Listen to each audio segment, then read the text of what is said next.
Welcome to another episode of Blonde in the Kitchen. Today my mom will be making apple-filled babka.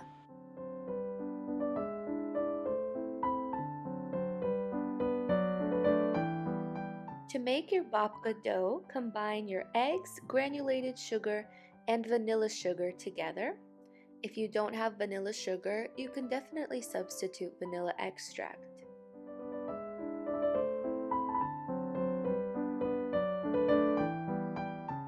Once those ingredients are combined well, add your sour cream and oil before adding your warm milk.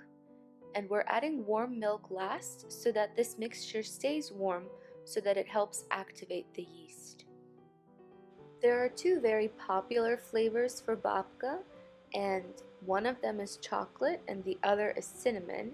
And with the beautiful apples that my mom saw at the store, she was inspired to make a cinnamon babka but with an apple and raisin filling.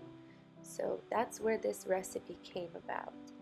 Now that we're adding our yeast, all we have to do is mix this, cover, and let this sit for 10 minutes.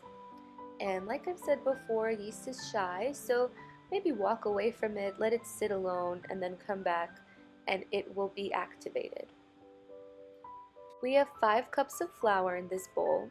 Add your wet ingredients to the flour and mix well until all of this is combined. And that extra cup on the top left corner is for kneading. So this recipe calls for 5 to 6 cups of flour, but we always leave out about a cup so that that's used for kneading purposes so that the dough is not too dry, but it's also not too sticky. Once you've put your dough onto the surface, start kneading the flour into it and making a ball. It's time to cover our dough ball and set it aside while we make the apple filling. Let this sit for at least an hour and it will be ready to roll. My mom is adding the rum from the soaked raisins to the pan along with both sugars, the granulated sugar and the light brown sugar. You can definitely use apple juice or apple cider as a substitute for the rum. And once you add all of these together, let them sit and bubble before adding your apples. The last thing that you want is a very liquidy apple butter for your filling. So what my mom did is she shredded the apples and then wringed them out in a cheesecloth so that most of the moisture has left before adding them to the syrup. Now they're going to be cooked down even more so that more of the moisture leaves and so that all of the flavors get combined. Add your vanilla sugar, cinnamon, and raisins after the apples have cooked for about 2 to 3 minutes and combine this well and let it cook for another 2 to 3 minutes more. Once this is completely done, you want to set it aside and let it cool, and it's time to whip our butter. So we're going to add this mixture that we've made to the butter, and so that's why it has to cool completely, because you don't want the butter to melt. It will be too liquidy.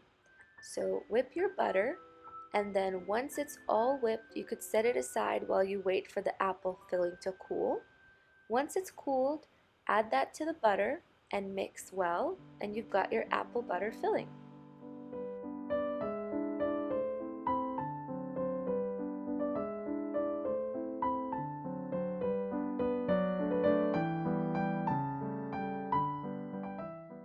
The dough is now doubled in size, it's beautiful and soft, and it looks very fluffy.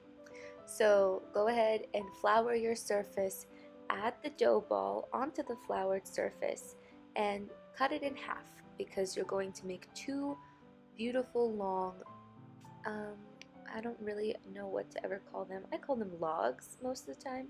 Not sure what the proper baking term for the log is, but I'm going to be calling them swirly doodle logs. So to make the swirly doodle logs, flour your surface, roll out your dough so that it's ready to be filled with apple butter.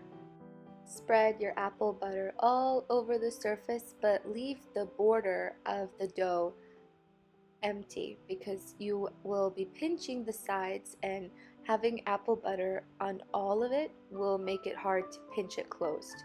So now that you've added your apple butter, go ahead and roll up your doodle log, your swirly doodle log, and we will show you how to pinch all of the sides so that it's closed completely before making the second swirly doodle log.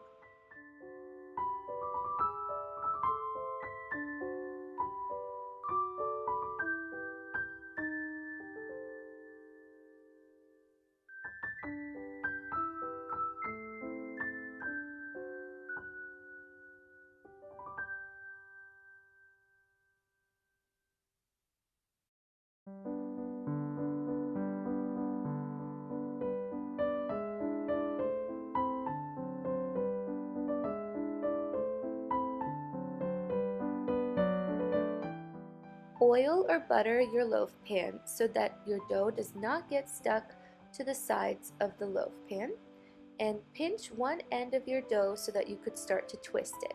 Once you've twisted it into enough twists for your liking, pinch the second end closed and add your dough to your pan so that you could egg wash it and let it rise once or twice. We let it rise twice to get a more airier effect. It's important to set this in your middle rack in the oven at 350 degrees and let it bake until it's golden towards kind of dark golden brown. Definitely don't cut this until it's completely cooled. That'll take at least 2 hours.